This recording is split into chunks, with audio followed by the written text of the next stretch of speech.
நல்ல நாள் பார்ப்பது எப்படி? சுப காரியங்களுக்கு சுப முகூர்த்த நாள் குறிப்பது எப்படி? அப்படிங்கிறத தாங்க இந்த வீடியோல டீட்டெயில்டா பார்க்க போறோம். வணக்கம். நான் உங்கள் அன்பு நண்பன் பூசம் பூவதி. வாங்க இப்ப வீடியோக்குள்ள போகலாம். முதல்ல நம்ம எந்த ஒரு காரியம் செய்தாலும் அதற்கு அன்றைய நாள் நல்ல நாளா, சுப நாளா, சுப முகூர்த்த நாளா அப்படிங்கிறதை பார்த்துவிட்டு தான் அந்த நல்ல காரியத்தையே செய்வோம். ஒரு திருமணம் செய்வதாக இருக்கலாம், ஒரு நிச்சயதார்த்தம் செய்வதாக இருக்கலாம், ஒரு வீடு பால் காய்ச்சறது, இது மாதிரி எந்த ஒரு நல்ல காரியங்களாக இருந்தாலும் அவற்றுக்கு முகூர்த்த நாள் பார்க்கிறதுங்கிறது ரொம்ப முக்கியமான ஒரு பழக்கம். அப்ப அந்த நாள் எப்படி இருக்கணும் அப்படின்னு கேட்டீங்கன்னா, அதற்கு நிறைய விதிகள் இருக்கு. அதுல மிக முக்கியமான ஒரு சில விதிகளை மட்டும் நம்ம இன்னைக்கு இந்த வீடியோல பார்க்கலாம்.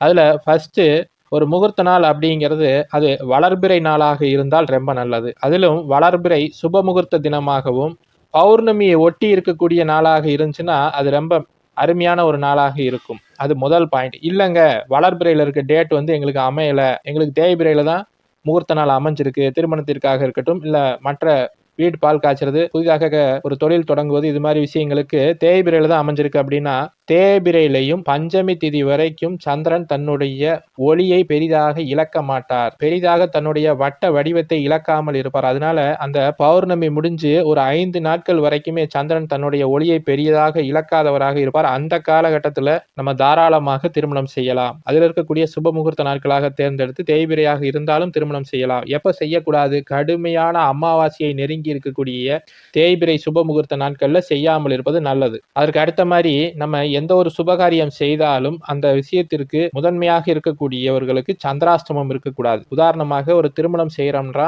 அன்னைக்கு மணமக்களுக்கு சந்திராஷ்டமம் இருக்கக்கூடாது. ஒரு வீடு பால் காய்ச்சறாங்க அப்படின்னா அந்த குடும்பம் தலைவிக்கோ அன்றைய தினம் சந்திராஷ்டமம் இல்லாமல் இருக்கணும். இது ரொம்ப முக்கியம். அப்படி இல்லைன்னா அன்றைய நாள் ஒரு நல்ல நாளாக அமையாது. அதனால ஒரு சுப முகூர்த்த நாள் குறிக்கும் போது அன்றைக்கு அவர்களுக்கு சந்திராஷ்டமம் இருக்கிறதா அப்படிங்கிறதை உறுதி செஞ்சுக்கணும். அதற்கு அடுத்த மாதிரி சந்திரன் ராகு கேது சேர்க்கை, சந்திர கிரகணம், சூரிய கிரகணம், இது மாதிரி கிரகணம் இருக்கிறதா அப்படிங்கிறதையும் பார்த்துக்கணும். ஏன்னா கிரகண தோஷம் ஒரு சுபகாரியம் செய்வதற்கான ஒரு நல்ல அமைப்பாக இருக்காது.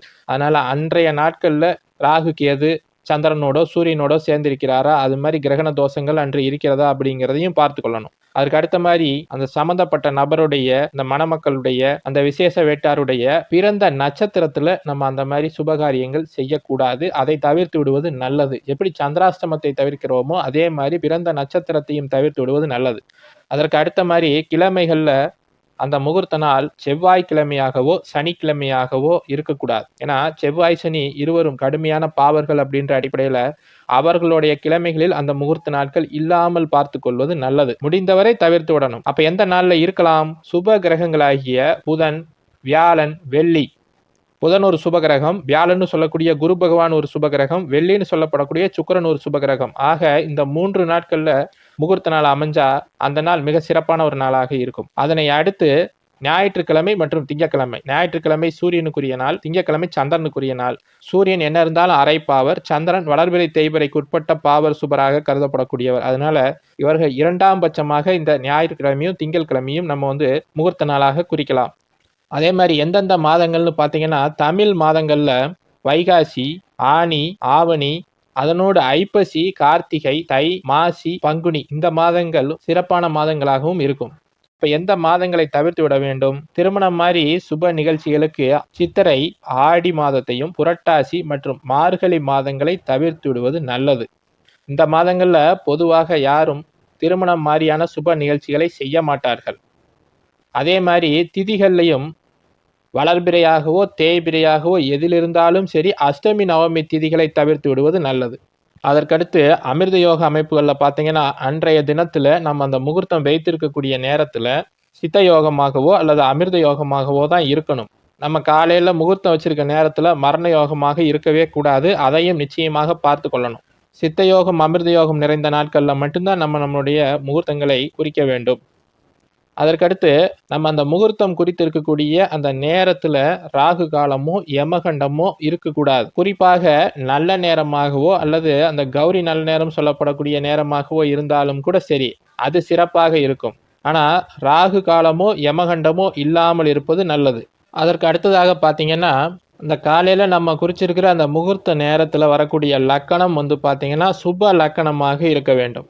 அதாவது அந்த லக்கணத்திற்கு 1, 2, 7 ஆகிய இடங்கள்ல சுப கிரகங்கள் இருக்கணும். அப்படி இல்லைன்னா அந்த இடத்துல வேறு எந்த பாவரும் இல்லாமையாவது இருக்கணும். லக்கணத்திற்கு 7ஆம் பாவகத்துல திருமணம் மாதிரி அமைப்புகளுக்கு பாவ கிரகங்கள் இல்லாத மாதிரி நாட்களாக குறிப்பது ரொம்ப நல்லது. அதே போன்று குரு சுக்கிரன் ஆகிய இருபெரும் சுபர்கள் இருவருமே அந்த லக்கணத்திற்கு 8ஆம் பாவகம் மாதிரி மறைவு ஸ்தானங்கள்ல ஒரே நேரத்தில் மறையாமல் இருப்பது நல்லது. ஏன்னா சுபர்கள் அந்த லக்கணங்களுக்கு 8ஆம் இடம் மாதிரி கடுமையான இடங்களில் மறைந்து விட்டார்கள் என்றால் அந்த லக்கணம் அவ்வளவு நல்ல லக்கணமாக இருக்காது. அதனால இந்த குரு சுக்கிரன் மாதிரி சுபர்கள் 7ஆம் பாவகத்தில் இருப்ப மாதிரி அந்த லக்கணத்தை நாம் குறிப்பது ரொம்ப நல்லது.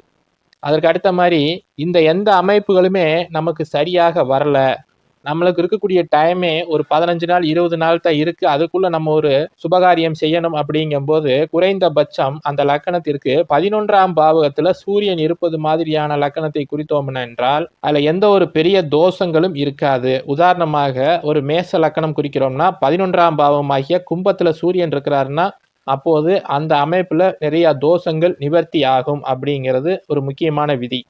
அதே மாதிரி நல்ல நேரமும் அந்த காலையில அந்த குறிப்பிட்ட டயத்துல நமக்கு கிடைக்கல, ஒரு முகூர்த்த நாள் இருக்கு, அதுல ஒரு நல்ல நேரம் நமக்கு செட் ஆகல அப்படின்னா நம்ம அதிகாலையில பிரம்ம முகூர்த்தத்துல 4:30 to 6ன்னு சொல்லப்படக்கூடிய அன்றைய நாளுடைய பிரம்ம முகூர்த்த நேரம் எதுவோ அந்த நேரத்துல நம்ம அந்த முகூர்த்தத்தை வைத்து கொண்டோம்னாலும் அதுல இருக்கக்கூடிய தோஷங்கள் அனைத்துமே நிவர்த்தி ஆகும். இது எல்லாமே மிக முக்கியமான விதிகள். ஒரு சுப முகூர்த்த நாள் குறிப்பதுல இருக்கக்கூடிய முக்கியமான விதிகள் இவை எல்லாமே. இது இல்லாம இன்னும் அக்னி நட்சத்திரம், அக்னி சித்திர கழுவுன்னு சொல்லுவோம் இல்லையா, அது மாதிரியான நாட்களை தவிர்த்து விடுவது, அல்லது பிறந்த நாள் பிறந்த கிழமை ஆகியவற்றை தவிர்த்து விடுவது, 2 அமாவாசை 2 பௌர்ணமியாக வரக்கூடிய மாதங்களாகிய மழை மாதங்களை தவிர்த்து விடுவதுன்னு இன்னும் நிறைய விதிகள் இதனடியே போய்கொண்டே இருக்கும் அப்படியே. அதனால அவற்றையெல்லாம் நம்ம பெரிதாக நீட்டிக்கொண்டே போகாமல் முக்கிய விதிகளாகிய இந்த விதிகளை மட்டும், மேலே சொன்ன விதிகளை மட்டும் நாம் பார்த்துட்டு இதுல ஒரு நல்ல நாளாக குறித்தோம்னாலே போதும். ஏன்னா நல்ல நாள் அப்படிங்கிறது நாமளாக உருவாக்கக்கூடிய ஒரு நாள் இல்ல, நமக்கு கிடைத்திருக்கக்கூடிய அந்த 1 மாதமோ 2 மாதமோ அந்த காலகட்டங்கள்ல அதுல எது பெஸ்டா இருக்கு அப்படிங்கிறதை தேர்ந்தெடுப்பது தானே ஒழிய நம்மளாக ஒரு நாட்களை உருவாக்க முடியாது. அதனால இந்த எல்லா விதிகளிலும் அதிகமாக எந்த ஒரு நாள் பொருந்தி வருகிறதோ அந்த நாளை செலக்ட் பண்ணணும். அதுல நம்ம மேலே முதல்ல சொன்ன அந்த சந்திரன் ராகு சேர்க்கை, கிரகணம், சந்திராஷ்டமம், இது மாதிரியான முக்கிய விதிகளை கட்டாயம் ஃபாலோ பண்ணி தான் அந்த நாளை குறிக்கணும். அதுல காம்ப்ரமைஸ் பண்ணிக்கவே கூடாது. சரிங்க, இன்னைக்கு இந்த வீடியோல சுப காரியங்களுக்கு சுப முகூர்த்த நாள் குறிப்பது எப்படி, அதற்கு எந்தெந்த விதிகளை முக்கியமாக ஃபாலோ பண்ணணும், அதுல ஏதேனும் ஒரு விதி நமக்கு பொருந்தல அன்றைய நாள்ல அப்படின்னா அதற்கான ஒரு சிறிய நிவர்த்திகள் என்ன அப்படிங்கிற எல்லாத்தையுமே இந்த வீடியோல டீட்டெயில்டா பார்த்தோம். இந்த வீடியோ உங்களுக்கு பிடிச்சிருந்துச்சுன்னா லைக் பண்ணுங்க, உங்களுடைய கருத்துக்களை கமெண்ட்ல சொல்லுங்க. நம்ம சேனல் பிடிச்சிருந்துச்சுன்னா சப்ஸ்கிரைப் பண்ணிக்கோங்க. இதே மாதிரி இன்னொரு நல்ல வீடியோவில் சந்திக்கலாம். நன்றி, வணக்கம்.